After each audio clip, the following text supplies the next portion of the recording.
se hunde el comandante Borolas. Y es que Arturo Saldívar, ministro de la Suprema Corte, cantó como canario y reveló todo lo que vivió en el sexenio de Felipe Calderón Hinojosa. Una noticia que obviamente está dando mucho de qué hablar, y es que en estos momentos existe una campaña sistemática para golpetear al presidente Andrés Manuel y dar a conocer la percepción de que presuntamente el presidente está violentando la autonomía del Poder Judicial. Nada más falso. Y es que las palabras de Arturo Saldívar no solamente deja mal parado a la oposición, sino también a la ministra presidenta Norma Piña, que ha permitido que la corrupción se apodere de este poder tan importante para los mexicanos. Pero ¿qué es lo que está pasando y qué reveló Arturo Saldívar? Porque fue una entrevista que la verdad vale la pena ver, pues te invito a que te quedes aquí conmigo para averiguarlo. Pero antes de pasar a la noticia, si a ti te gusta estar informado, te invito a que te suscribas y le des clic a la campanita. Y ahora sí, pasemos a la información. En este momento estamos viviendo en un país extraordinariamente polarizado. Entonces, como que el análisis de los procesos se hace diferente.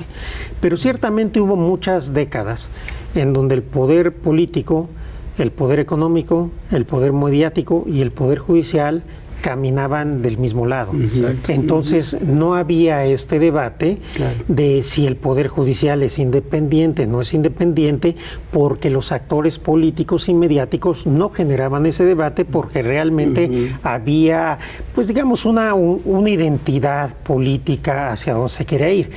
Pero abajo, el pueblo, la gente, sí sentía esta diferencia entre los que están arriba y los que estamos abajo, y sí sentían que en el Poder Judicial no eran escuchados, no se les volteaba a ver, no había espacios para una justicia social más amplia.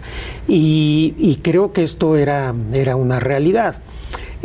Cada presidente con su estilo, anteriores al actual, pues buscaron tener éxito en los asuntos que llegaban a la Corte o llegaban al Poder Judicial.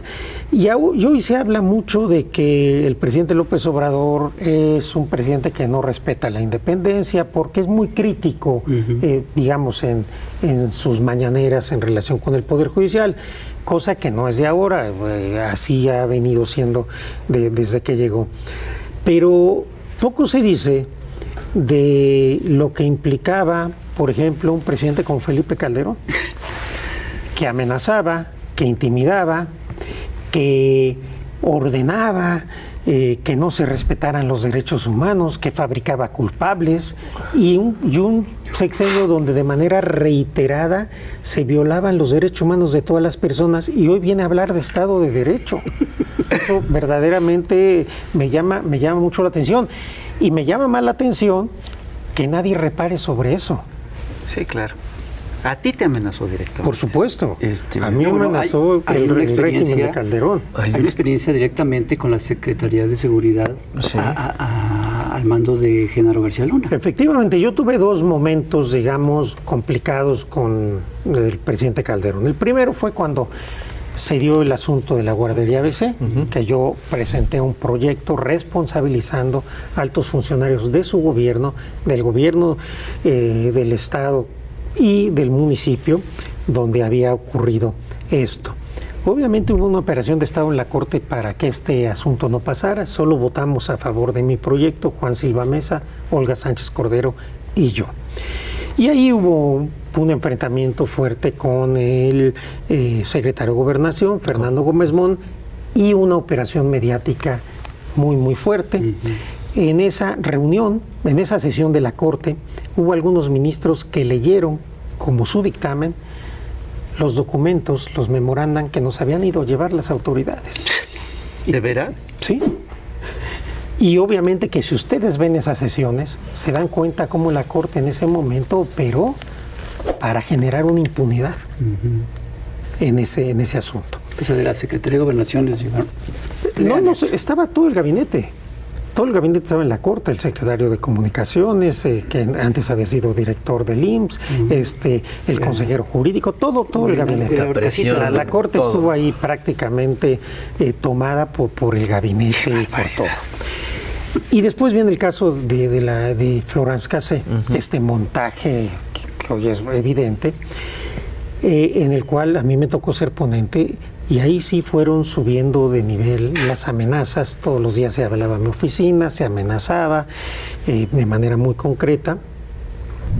Y en algún momento, un domingo, yendo yo con mi familia, pues de repente se nos cierran 3 camionetas de la Policía Federal. A un magistrado de la Suprema A un Corte. ministro en funciones de la ministro de la Corte. Suprema Corte le hicieron Se eso. bajan Órale. con armas largas, yo venía con mi familia, y se nos quedan apuntando como 10 minutos. No conformes con ¿Sin eso. decir nada? Sin decir nada. Eso te iba a preguntar. No, o sea, era el mensaje, intimidar. Y después No, sí diciendo. se metieron a mi casa. Estando yo con mi esposa, no nos dimos cuenta esa noche.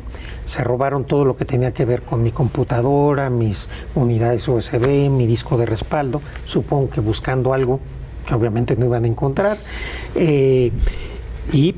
Pero allí estaba clarísimo. Te pudimos haber matado.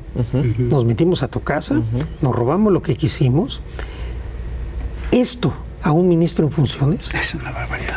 nunca había sucedido, y es el mayor atentado a la independencia judicial, a la separación de poderes. Totalmente. Y tan supo Calderón, que hoy dice que no sabe, que Es que ya no sabe nada. él ya no sabe Es un nada. Él ya problema no, de Alzheimer oportuno. él ya no se enteró de nada. Entonces, o tiene un tema de ineptitud o un tema de complicidad, no hay de otra. El punto es que cuando esto sucede, yo le aviso al entonces presidente de la Corte, Juan Silva Mesa, y le digo, pasó esto, quiero que estés enterado. Al día siguiente me reuní con todos mis compañeros en la oficina de presidencia de la Corte y les dije, sucedió esto. No voy a denunciar, no voy a salir mediáticamente porque generaría una crisis institucional. Pero hago responsable a Felipe Calderón y a García Luna de cualquier cosa que me pase a mí y a mi familia. Uf. Y ustedes ya lo saben. Y luego se empezó a filtrar por ahí lo que había pasado. Pero ¿por qué Calderón sí sabía? Me llama, porque yo le pedí al presidente de la Corte que avisara al presidente de la República que había ocurrido. Me llama, me dice que se había enterado lo que había pasado. Si yo sospechaba de alguien, pues no lo decirle que de él. Yo digo, bueno, pues, y me dice, oiga, pues si quiere le puedo dar seguridad por parte de la Secretaría de Seguridad Pública. No, presidente, yo no confío en su Secretaría de Seguridad Pública. Hola. Y me dice, bueno, si quiere le puedo mandar un escolta del Estado Mayor. Le dije, en el Ejército Mexicano sí confío, presidente. Se lo agradezco, se lo acepto. Tan supo que durante 3 meses yo tuve escolta del Estado Mayor Presidencial. El único que pudo haber ordenado, esto desde que está registrado, el único que pudo haber ordenado que a un ministro que no es presidente traiga seguridad al Estado Mayor era el presidente. Y eso tan fácil como pedirle información. Por eso desde que yo revelé esto ya no ha hablado. Porque sabe, no solamente supo, lo supo en tiempo real. Platicó conmigo, seguramente también se le olvidó la llamada telefónica, pero esto fue algo real que sucedió. Fuerte. Entonces, hay mucha hipocresía ahora en hablar que se afecta la independencia judicial y que si yo fui esto o aquello en mi presidencia. No, yo guardé la dignidad, el decoro, la independencia del Poder Judicial. Ahí están todas las sentencias de la Corte, de las juezas, jueces, magistrados y magistradas que se defienden solas. No hubo ninguna sumisión, hubo una independencia absoluta del Poder Judicial Federal. Lo que sí no hubo fue amenazas, intimidaciones, violación de derechos humanos hacia jueces, juezas, ya no digamos ministros o ministras. Y eso sí sucedió en el sexenio de Felipe Calderón. Y creo que si hubiera alguna duda, pues hoy después de lo que sucedió, Sí, después de que ha sido declarado culpable esta persona, pues creo que ya ninguno nos cabe duda del nivel de delincuente, de violador de derechos humanos que es Genaro García Luna, y que es extraordinariamente improbable, por no decir imposible, que Felipe Calderón no se haya enterado de nada. ¡Ah, caramba! He referido que el gobierno de Felipe Calderón fue el crimen institucionalizado. Así es. Definitivamente se dio una violación generalizada de derechos humanos. No había no solo el cuidado de que no se violaran, sino eran irrelevantes. Muchas desapariciones forzadas, mucha gente que fue privada de la vida en operativos, una guerra absurda en donde casi no había heridos, había solo muertos.